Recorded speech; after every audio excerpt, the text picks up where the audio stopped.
जेन्ना आमकां मामलेदारान आज ऑर्डर काडली की हे तुळशीचें उद्यापन आज जावचें 12 मार्फत, तेन्ना आमी हांगासर आयले की हे उद्यापन करपाक.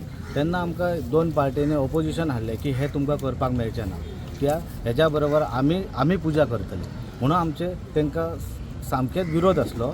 कळ्ळें न्ही की हे आमच्याच पुर्वजांनी केल्लें आसा आनी तें आमकां मेळचें. कळ्ळें, ताका लागून आमी हांगासर आज स्तंभपणी प्रोटेस्ट करपाक रावल्ले आसा. नोटीस आमकां एक्चुली शुक्रारा दनपारां दिली, शेनवार हॉलिडे जाली, आयतारा हॉलिडे जालो. आयज आमकां तेजे स्टे हाडपाक मेळना, कारण सडनली आमकां 8 हांगासर जेन्ना आमकां जमयलें की हेजे आमी सांगलें आमचो रायट आमी सांगलो. हाज्या पयलीं सुद्दां कोणी दुसऱ्यांचो पुजा केल्या जाल्यार आमकां ती सांगची. आमी हे करता म्हणल्यार ते तेंचेर आन्सर ना.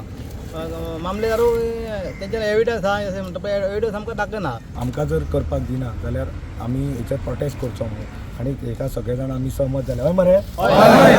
आनी दुसरी गजाल, आयज आमकां जेन्ना मामलेदारान आपोवन येयलें आनी सांगलें की तुमकां ते तिगूय जाण बसोन करा, तेचें सांगलें की आमचो एकूच निर्णय आमी चेंज करूं शकना. इवन आमकां भटाक आतां आमचे कडेन व्हिडियो आसा, भटाक हाडून सुद्दां विचारलें की तो म्हणून पावलो तिगूय बसना जाल्यार आपूण करिना. परंपरेनुसार भाजीकच पुजा करीत आहा कितलीश्योच पिढयो जाली. आनी हांगा देवळा कडेन हे तुळशीचे म्हाज्या बापायन केल्ले आहा यजमानपण. सापेश्वरा कडले बापायनच केल्ले आहा 71 सालां. मजगती दुसरो गट म्हणटा कितें तें जिल्लोधिकाऱ्याक सांगला मिडिया मुखार उलोवंक तयार ना. प्रुडंटा खातीर सिद्धार्थ कांबळी.